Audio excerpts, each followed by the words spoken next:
How to use digital analog for ROOTT implants. Please read applicable instructions before use.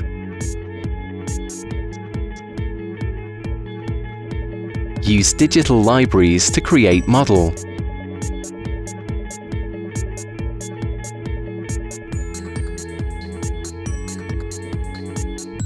Print 3D model.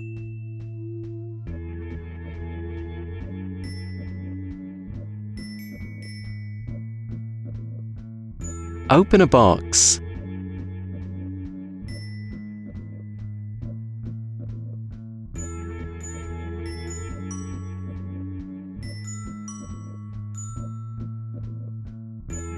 Open a blister.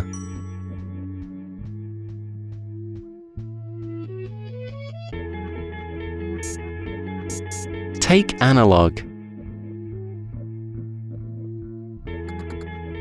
and put it into the prepared site. Put soft tissue on analog.